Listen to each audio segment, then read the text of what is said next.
My husband of 3 years demanded a paternity test weeks after our son's birth, accusing me of cheating with his brother and igniting a family crisis.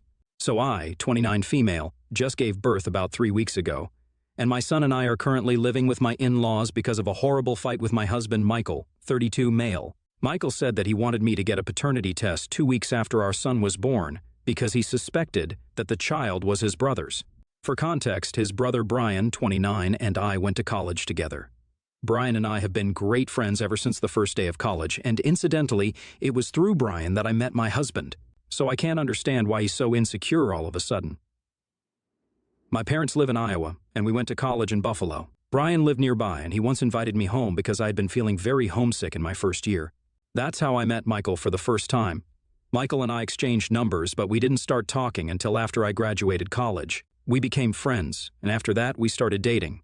After being in a relationship for almost 4 years, we got married 3 years back, and so far, everything has been perfect. We were great together, and Brian and I were still really close as friends. The three of us often hung out together in a group, and Michael had never had a problem with it.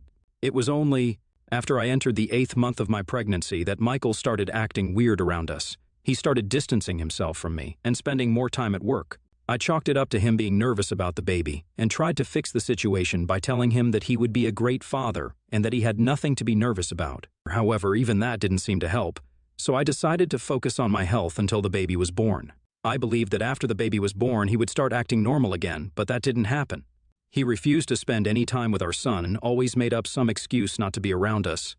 He would spend most of his day at work, and when he came back, he would tell me that he was too tired to be with the baby. I tried to put up with it, but when his behavior didn't change even after 2 weeks, I decided to confront him about it. One day, when he came back home from work, I sat him down and told him that I needed to talk to him about his strange behavior. He tried to convince me that he was just tired from work and stuff, and that this had nothing to do with me or the baby, but I didn't buy it. I voiced my concerns and told him that if he didn't speak up and tell me what his problem was, then I wouldn't be able to stay with him anymore because it was really hurting me to have him ignore us like this. So then he finally told me that he didn't believe the baby was his, and he suspected that I'd been having an affair with Brian and that the child was actually his. So now he wanted me to get a paternity test for our son. He had no reason to accuse me of something so serious because I'd never treated Brian as anything more than a good friend. So it felt like a slap in the face when he said that he wanted a paternity test. I started screaming at him almost immediately because I had already been feeling emotionally unstable, thanks to all the post-pregnancy hormones. And that, combined with his strange behavior around us, had pushed me to the edge. His accusing me of having an affair with his brother was the last thing that I needed. When I started yelling at him, he told me that this was exactly what he had expected, which is why he hadn't brought it up so far, and tried to walk out of the room. But that was really big, and I wasn't going to let him drop a bomb on me and then walk away, so I demanded an explanation. He then told me that several weeks ago, when we had invited a few of my college friends to our house for dinner, he'd overheard a conversation between Brian and another friend who had stayed with him. Apparently, the two of them had been talking about how everyone had expected me to end up with Brian because we seemed to get along so well, and Brian had just laughed it off instead of saying something to defend Michael. I didn't even understand what he wanted Brian to defend him from because it wasn't as if saying that everyone had expected him to end up with me was an attack on Michael somehow. It isn't odd for people in college to think that friends of opposite genders might get together in the future and they were just gabbing about the past. It was harmless and fun, but ultimately it meant nothing because Brian was my friend and Michael was my husband. That should have been enough for him to feel secure, but he took that to heart and began to believe that maybe Brian and I did have a thing going on. That's why he had been acting so strange ever since the day of the dinner party. He was suspecting me of having an affair with his brother and being disloyal to him over a conversation that I wasn't even a part of. It was insane, and I tried to explain to him that he sounded really stupid, but it didn't matter to him. He said that now that everything was out in the open, he wouldn't talk to me until I got a paternity test done, and he knew for sure that the baby was his. Under normal circumstances, I never would have had an issue with a paternity test, but this just seemed ridiculously stupid. I couldn't believe that he was accusing me of cheating on him with his brother, even after being with me for so long. I was really angry and upset, so I decided to take our son and leave the house. He didn't even try to stop me as I left, but I soon realized that I had messed up because I had nowhere to go. I didn't want to go to any friend's house because then I would have to explain to them what happened, and this was just very personal. I would have gone to Brian's place, but that would just reinforce what Michael already believed, and I didn't think that it was appropriate under these circumstances anyway. With nobody else to turn to, I decided to go to his parents' house since I was sure that I could rely on them. They seemed to like me, and they were my best bet after Brian. So the day that I left, after wandering around for a bit, I headed to my in-laws' house, and they gladly took me in. When I explained to them why Michael and I had been fighting, they seemed really embarrassed and apologized to me on his behalf. But they also told me that it was really out of character for Michael to be so insecure, especially when it came to Brian, because the two of them had always been close and never had the kind of crazy sibling rivalry that others do. And I agreed, it really was out of character for Michael to be insecure about his brother. The three of us were a tight-knit group, and that's how it had always been. So this sudden change in Michael's behavior made no sense to any of us. Nonetheless, his parents told me that I was free to live with them for as long as I wanted to, and they would respect whatever decision I made regarding my relationship with their son. They told me that even if I decided to get divorced, they would support me, but in the meantime, they would do their best to make Michael apologize to me and actually mean it. They kept trying to talk sense to him for a while, but on the third day, they informed me that they had decided to cut him off until he stopped acting like an idiot. This would be a problem for him because his parents were supposed to let him take over their family-owned textile business in a few months. His parents were retiring, and he had been in the running to inherit their business, but if they cut him off, Brian would end up inheriting it, and since he had no interest in running a business, he would probably sell it off, but then Michael would get nothing out of it. But the truth was that my in-laws only wanted him to reconsider what he was asking of me and accusing me of, scaring him into thinking that he was going to lose the business. They didn't really have any intention of letting the business go to Brian because they knew that he would sell it, and they had worked hard to build a brand for themselves. They were obviously not going to throw it all away over my fight with Michael. They told me that they were just going to let Michael think that they were cutting him off for good, and eventually he would come around and apologize to me. Then we could sort things out between the two of us, be it by getting back together or getting divorced. Their only goal was to make him apologize to me and talk things through with me. And I appreciated that they were doing so much for me because I had nobody else to count on. I couldn't tell any of my friends. And I definitely couldn't talk to Brian about any of this because this had a lot to do with him. So Michael's parents were the only ones keeping me sane. After his parents told him that they were going to cut him off, we expected him to reach out to me immediately to sort things out, but he waited for a day before contacting me. When he called me 2 days ago, I expected him to apologize to me, but as soon as I picked up the call, he started screaming at me and accusing me of trying to manipulate his parents into giving Brian control of the business so that the two of us could benefit from it, because apparently he was my lover now. I could hear his voice cracking and knew that he had been crying, which made me feel terribly guilty. He told me that he knew what I was trying to do, and he couldn't believe that I was cheating him out of a business as well as his baby. He called me heartless and whatnot before I finally told him that his parents were not going to give the business to Brian, they were just trying to scare him into thinking exactly that so that he would contact me and talk to me. He went silent for a while after I told him that, and then he said that I was just evil incarnate. He said that he couldn't believe that now I was even trying to turn his parents against him, just because he had valid concerns about the true paternity of the baby that he was supposed to be raising for the rest of his life. It was infuriating to hear him talk about how valid his concerns were, when in reality his only concern stemmed from a stupid conversation that he had overheard. I tried to argue with him, but he told me that instead of wasting both our time by fighting, I could just do the right thing and get a paternity test. He accused me of being manipulative to get my way and told me to keep his parents out of this. I just feel helpless and have no idea what to do anymore. AITA for not wanting to get a paternity test? Update 1, I decided not to go through with the paternity test and instead filed for divorce. It's been one crazy week since the last update, and so much has happened that I don't even know where to start. But first things first, thank you so much for all the comments and the advice. Now, coming to why I have decided to get a divorce from Michael. After that last phone call with him, I confided in his parents and told them that their plan to scare him into apologizing and sorting things out with me had backfired miserably, and now things were even worse than before. I also told them how he had accused me of manipulating them, but they reassured me that they were happy to have me because I was the mother of their grandchild. Even apart from that, they had known me for the longest time, and they loved me because I was a part of their family. Since I lived away from my parents for Michael's sake, it was their duty to take care of me and look out for me when I was going through a rough patch. Hearing his parents say such nice things about me made me feel less lonely and more sure of myself. So after talking to them, I decided to tell my parents and Brian about the situation because my in-laws didn't want their opinion to be the only one that I was taking into consideration, since other people might have a better idea of how to go ahead. When I told my parents about what Michael had said, they told me that they would support me regardless of what decision I made. The only reason nobody was telling me to leave Michael, despite how obviously wrong he was because of our son. I hate to say it about my son, but having a child with Michael is really complicated because I had to think about our kid's future before I made any decision. Then I had the most difficult conversation of them all when I spoke to Brian about what was going on. When I told Brian about what his brother had accused me of and asked him about the conversation that he had overheard, he started looking really uncomfortable, and I realized that both of them knew more than what they were letting on. So I pushed Brian and forced him to tell me what he knew because I was sure that he was hiding something from me, and so was Michael. Since people don't just start suspecting their wife over something so petty, a lot of you in the comments had also suggested that there might be something that Michael was hiding from me. It just didn't add up that after years of being okay with my friendship with his brother, he was suddenly not fine with it out of the blue. There had to be more to the story that he wasn't letting me know. But I had been too caught up thinking about the consequences of whatever was going on at the time, as well as looking after my son, to really consider things like this. But yes, Brian told me the truth, and now I hate both brothers because I couldn't even imagine people could be capable of being this stupid and heartless. Apparently, when Michael had overheard that conversation, he had also heard what happened after Brian laughed. Brian had said to that friend that even he had expected that the two of us would get together after college, but life had other plans, and his brother got in the way. So Michael was actually mad about that, not just because Brian laughed it off, and that made a lot more sense because Michael's version seemed a little too petty and incomplete to me.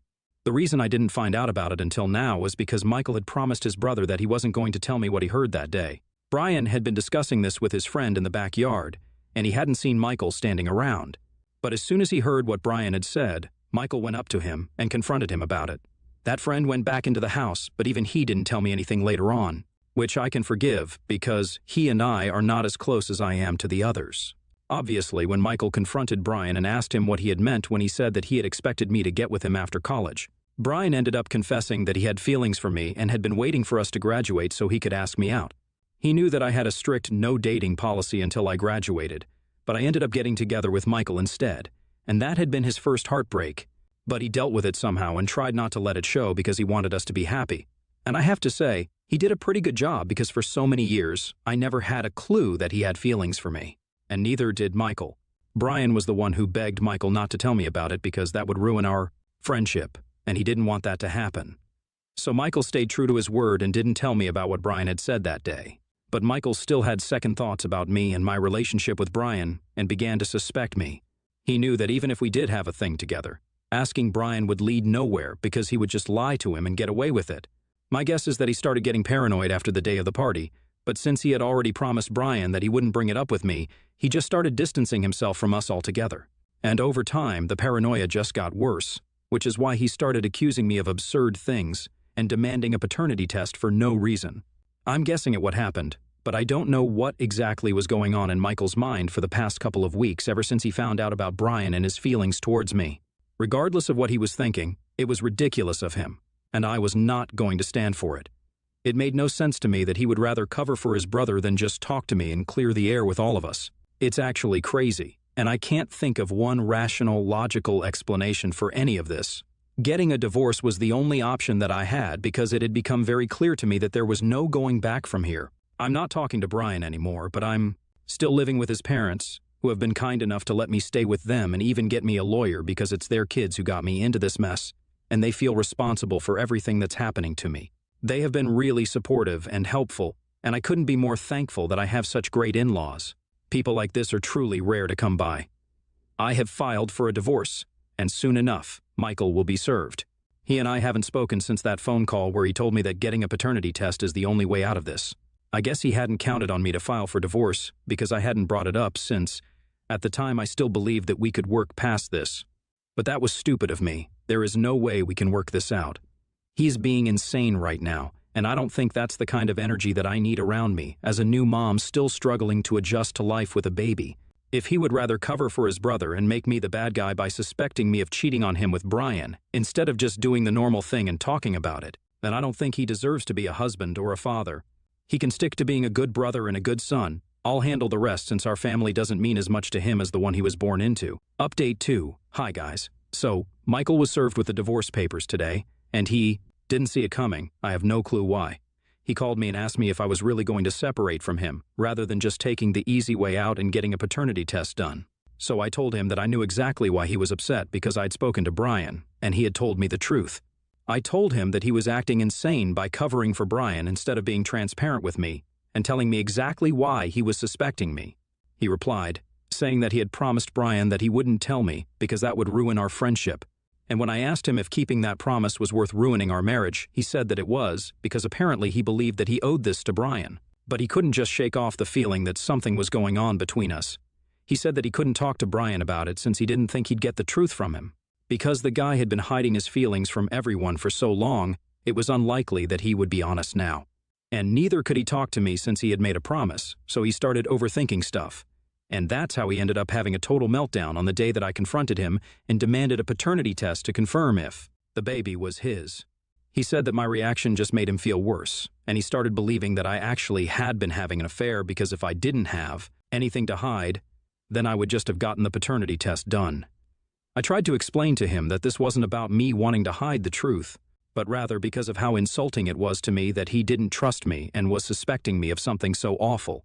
Even though I had already filed for divorce, I tried to explain to him that keeping that promise to his brother and not being honest with me had cost him his marriage and the chance of having a happy family.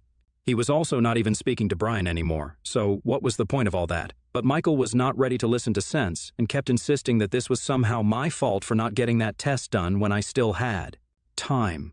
He said that I should have been more understanding because he was in a tough position that I didn't even know of at the time, and he couldn't bring himself to ruin Brian's friendship with me because that was his brother. And neither could he live with the fact that there might have been something brewing between Brian and me, and the child might not even be his.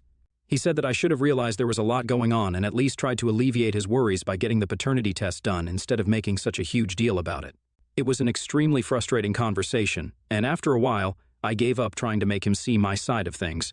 He was clearly, too, hung up on his own insane anxieties to consider that maybe even other people had feelings, and he had deeply hurt mine.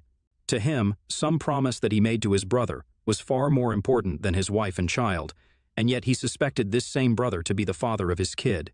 It didn't even make sense.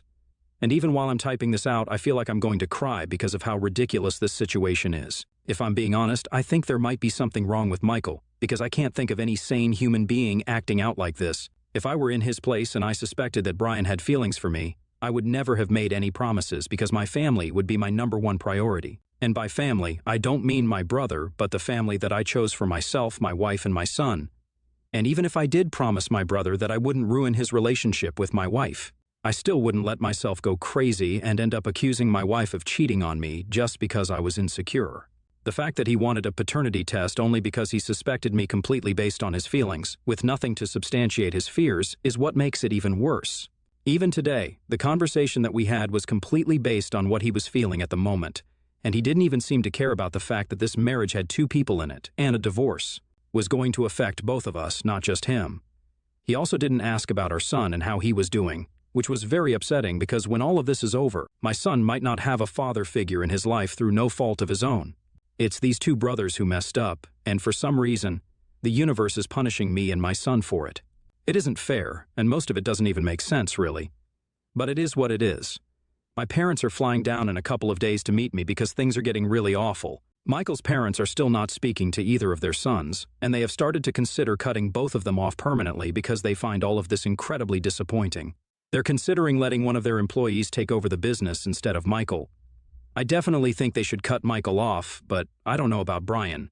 He hasn't done anything terrible, he was just honest with Michael for once, and Michael was the one who let it get to his head and messed up his marriage. That's not on Brian, but it's his parents' decision, and I'm not going to interfere there. I'm just grateful that they are standing up for me. It might have something to do with the fact that they do want to see their grandson after the divorce, but regardless of everything, I still love and respect them because they have gone above and beyond in their attempts to make life easier for me right now. I don't think I would have been able to stand up for myself and file for divorce had it not been for them. It's crazy how supportive they are, even when it's their own son that they have to go up against. Update 3. Michael isn't contesting the divorce, and he also doesn't want custody of our son, regardless of paternity. So that's what's happening right now. I'm not surprised, but I'm still quite disappointed. But at least I have an explanation for his behavior now. He reached out to his parents a few days back and told them that he had been to see a psychologist a few weeks ago, around 3 days after I moved out. They did a complete psychological evaluation and medical exam, and he had been diagnosed with a severe anxiety disorder very recently. It had taken several sessions with the doctors, but they had finally concluded that this is what was going on with him. It was shocking news for all of us because he had never exhibited any symptoms of mental illness before, so this had to be a very recent development, or maybe he had, and we had all just missed it. There have been a lot of revelations about Michael and Brian in the past couple of weeks, so right now, I'm inclined to believe that maybe I didn't know these people as well as I thought I did. Regardless of the medical condition, I still think that I have no reason to forgive him because he hasn't apologized to me. His mental state can be an explanation for his behavior at best, but not an excuse to do whatever he pleases and say whatever he wants to. He didn't even have the courtesy to inform me himself. He told his parents, and that's how I got to know. Apparently, he has also been fired from his job for not showing up for 1 week straight after I left, and he needs money to cover rent, which is another reason why he contacted his parents. I thought he might be lying about the anxiety disorder, but he had all the legitimate medical documents to prove it, so I guess it's real, and this is happening. In a way, I think it's for the best, if he doesn't get to be with me or see his son for a while, not until he's better at least. The divorce proceedings are about to begin in a couple of days. My parents are already here, and we're all living together in my in-laws' house, who have been gracious enough to open their home even to my parents. I just pray that everything falls into place soon, and that I can regain some sense of normalcy in my life now.